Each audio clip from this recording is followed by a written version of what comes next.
Ce soir, sur Olympia TV, place au dernier concert de Mika à l'Accor Hotel Arena. Un show à la fois festif et intime qui marque le retour événement du chanteur après 4 ans d'absence. L'animateur Nikos Aliagas, grand ami de Mika, et le réalisateur Stéphane Boé, qui a filmé le concert pour Olympia TV, nous dévoilent les coulisses de cette soirée.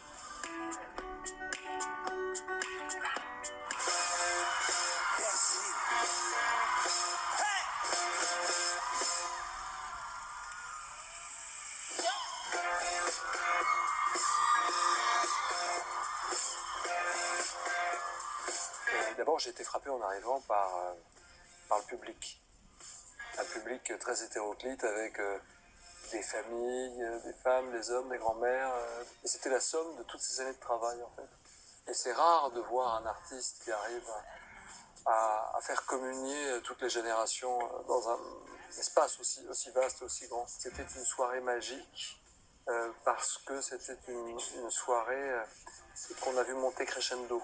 Mika est arrivé après avoir diffusé du son, de l'image, quelque chose de très produit, très léché. Il était très impressionnant ce soir-là.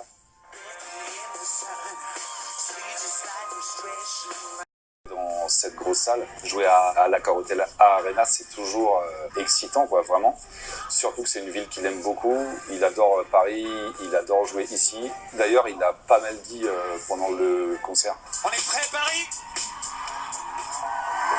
Créer un lien unique, quelque chose d'assez unilatéral. C'est-à-dire qu'il a cette capacité à te regarder dans les yeux et à faire que chaque interlocuteur, c'est-à-dire chaque spectateur, ait le sentiment d'avoir un lien privilégié à ce moment-là avec l'artiste.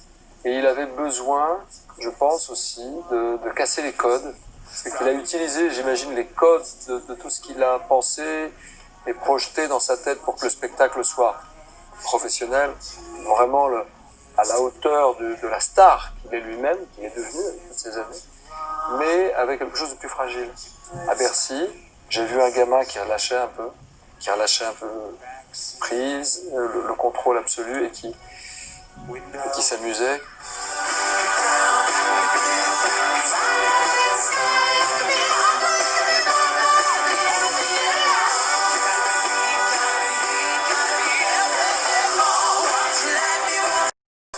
Il est revenu avec son nom, Holbrook.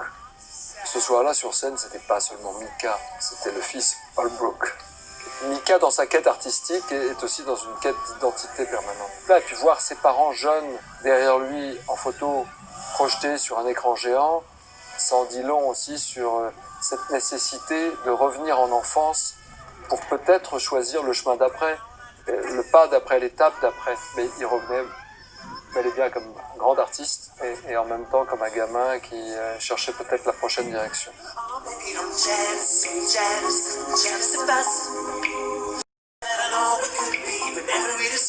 L'Accor Hotel Arena, c'est une énorme salle quand même.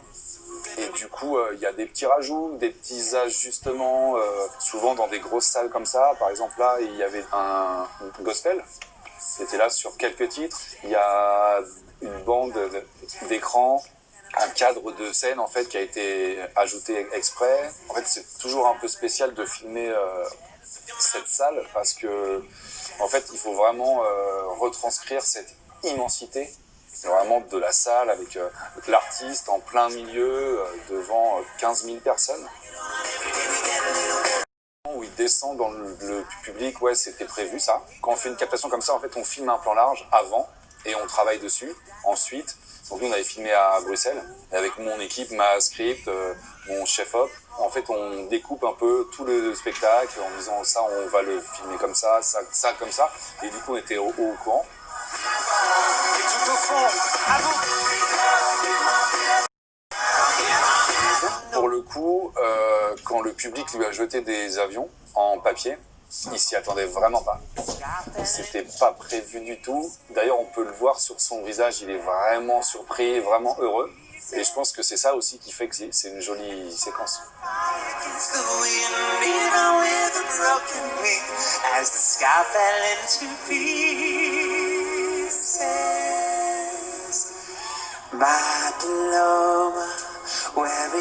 Il envoie son avion en papier et qu'il le voit revenir et tous ces avions. Et moi, je ne sais pas que c'est improvisé, vraisemblablement. Je ne sais pas que ça fait partie, voilà, de quelque chose de l'instant T, en fait. Mais en même temps, je me pose pas cette question parce que je le vis avec tout le monde. Et c'est plus Mika, mon pote que je vois sur scène ou le garçon avec lequel j'ai travaillé. C'est un artiste qui me fait rêver et je suis fier. Je dis waouh, ah ouais, c'est dingue. Et le titre Underwater, pour ce que Mika dégage et les émotions, je le trouve vraiment touchant sur ce titre.